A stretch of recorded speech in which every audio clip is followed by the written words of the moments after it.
this video is going to be a little bit different because it's going to follow the course of a month, and at the moment I'm not a dad. At the end of the month, all being well, I will be. So that'll be an interesting change. It's been a little bit stressful, the idea of becoming a dad and being in this profession, to be honest. I had a near miss on Saturday. I nearly got whacked in the face by a piece of eucalyptus. The prospect of the risks that we just face and being a father does kind of make you think a little bit. You can't let it stop you. Every close call is an education. I had anticipated the tree behaving like this. It just surprised me how intensely it kicked back. There's quite a lot of stubs that have been left from previous prunings in this tree, some of them sticking out maybe about a foot.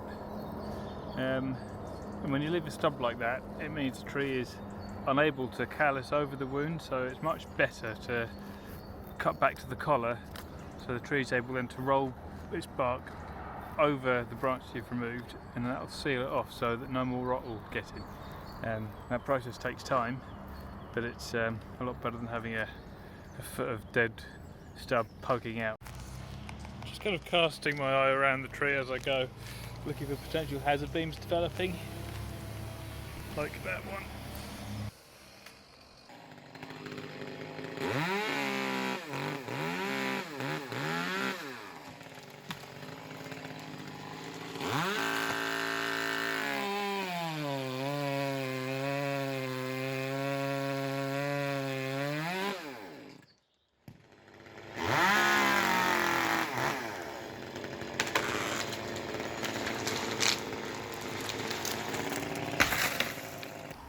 Nearly all my light rigging is done with the anchor within throwing distance. I often redirect off other branches to lower accurately and distribute weight.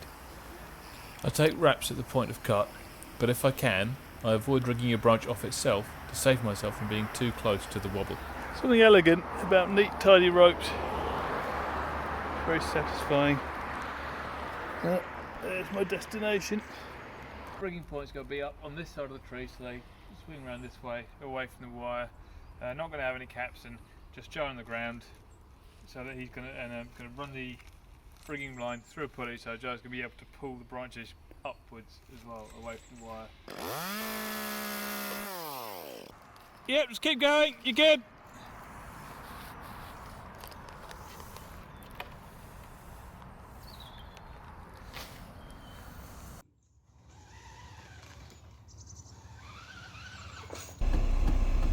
Well, we came here earlier because we've got to drive up to Caterham, and it takes me about an hour to get my seatbelt on.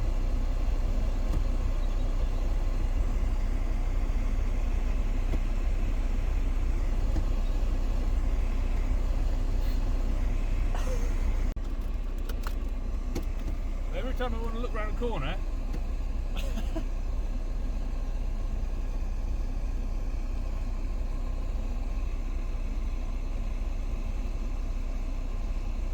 can't. This job is pollarding 2 lime trees and cutting back a holly overhang and a couple of shrubs overhanging from the neighbours.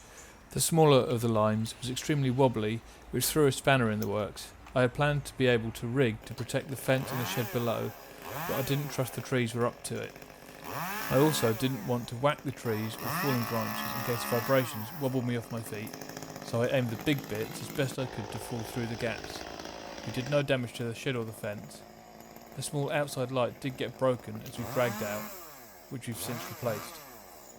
Work-life balance is proving tricky, as whenever there's any damage or some problem, they have to be available to fix, and working 7 days is how I've kept on top of things. The job is still unfinished, as the baby could be here any day now, and I was called off site on dad duty when Abby went into hospital, where she will stay until the baby arrives. The red truck is going to the garage on Monday for some minor modifications. Nothing extravagant or fancy.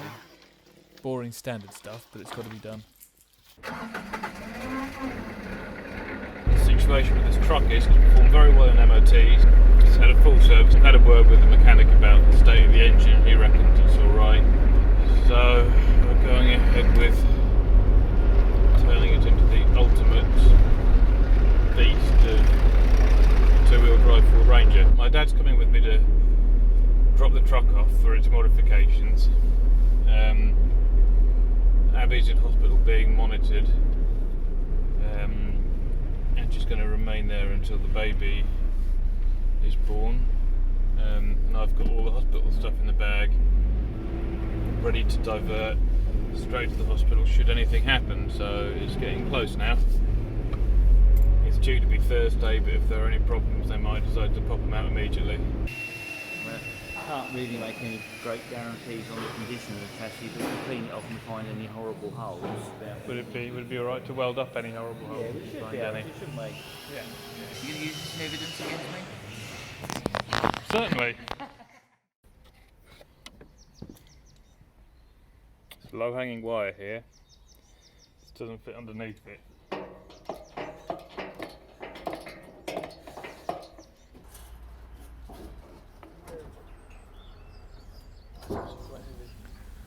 Since Abby's been in hospital, I've been on standby, but I'm taking the opportunity to do some much needed tidying up in the garden.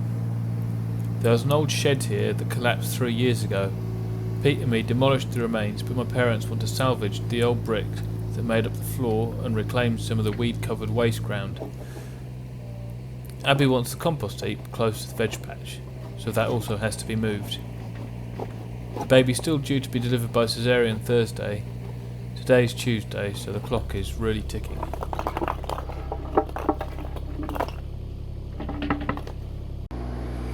I genuinely don't understand how something that would seem so much fun as driving a digger for a day can be so tedious. When I first started this video, it was only supposed to be following the course of a month, but it's actually turned out to be more like 3. The business has been chugging along, and in that time I've financially recovered from my time off. As you can hear, little baby Harrison has arrived. Something has struck me about being a dad now, is it hasn't changed me. I had the hope that the responsibility would snap me out of old bad habits, and it really hasn't. I'm still the same bloke I was before, just more tired. Over the past week I've been thinking about setting up a second channel with a kind of personal development, inspiration and fitness focus. It might hold me accountable enough to shift my beer belly I've been working on, and actually live up to who I want to be tomorrow, not who I am today.